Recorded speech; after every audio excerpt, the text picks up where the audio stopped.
So today we're going to talk about why you work out and the benefits behind having that amazing attitude and that amazing inner confidence in terms of building that better body. The reason a lot of people work out is obvious. They're trying to look good. Whether you're trying to impress that girl next door, whatever you might be trying to do, you're trying to get that better body. You know it. Is that healthy though? Well, I don't think it is. And I'm going to tell you why. Definitely, Mike. That's a great point. I mean, you got to think, what do I want to get out of this? Am I doing this just to show I'm a big guy, to show off, to impress people? Or am I doing this because I know this is to better myself? This is to increase my energy, my health, my body, everything like this. Am I doing it for me, or am I doing it for what others will perceive me as? And that's what it really comes down to, because at the end of the day, if you're bettering yourself for you and it's natural, you're going to be so much better off for it. Genuine. That's the key here. If you can do it for your energy, if you can do it because you love it, then you're onto something. There's another part to it that is kind of ignored, and something that I myself have struggled with a lot, and that is trying to fight against your natural body type and try to build something that is kind of far and away from what you really are. An example of that would be kind of a skinny 150-pound guy trying to be like The Rock, trying to build a body like The Rock. That's his goal, and it's just not possible because of his bone structure.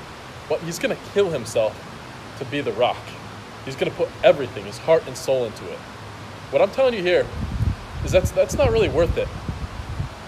Certain body types, it's like anything in life in terms of attractiveness, physical attractiveness. It's like long hair, eye color, skin color, really anything.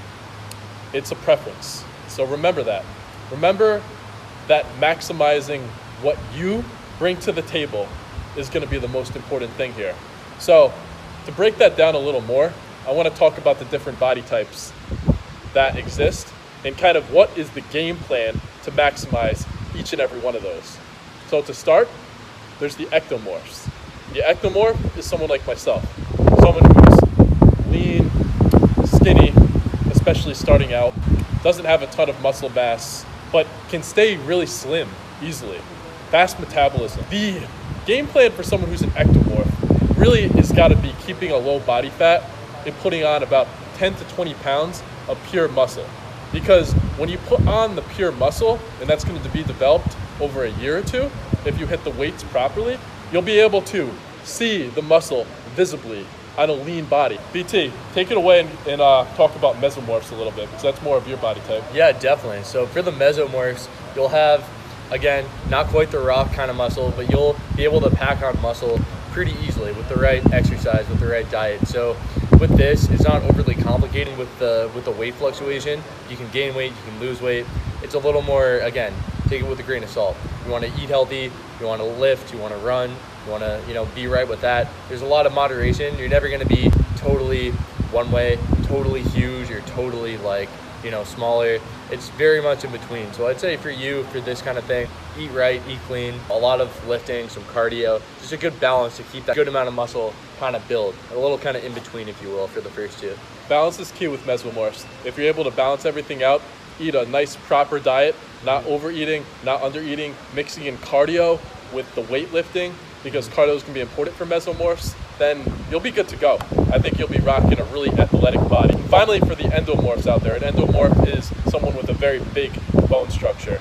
Someone like The Rock, actually. If you've seen older photos of him, me and BT are pretty big Rock fans. I mean, if you look at photos from his football days, playing at the University of Miami, and just basically his high school photos, he was a really big, beefy guy. He has that big bone structure where he could be an offensive lineman, contrary to a lot of what the fitness industry preaches, which is hit the cardio, hit the cardio, hit the cardio for endomorphs because you're trying to lose weight. No, because what happens is that when you hit the cardio like crazy, starve yourself, basically try to lose all the weight, it's going to come off way too quickly, and you're going to lose some weight. You're going to lose a lot of weight, but you're going to start to see a lot of stretch marks, a lot of saggy skin. So with endomorphs, just make sure you're hitting the weights hard. You want to do high reps, and you don't want to put a lot of time in between your sets. Ideally only 1 minute in between your sets, because essentially what you're trying to do is you're trying to turn your weightlifting into a cardio routine.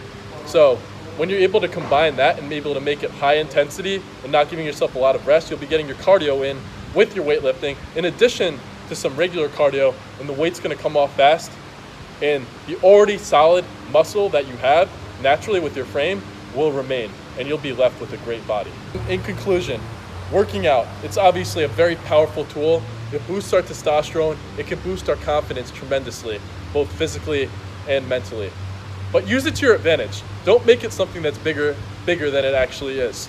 It's an important part of life, but it's not the basis of your life. It should be one part of a balanced lifestyle. So remember, stay true to your body type, eat healthy, and make sure that you're striving for something that's realistic. If you don't, it can lead you down a slippery slope where you start to take supplements, steroids, really a lot of things that aren't necessarily healthy to you just to improve your size. Stick to what's truly inside of you and you'll be a lot better off.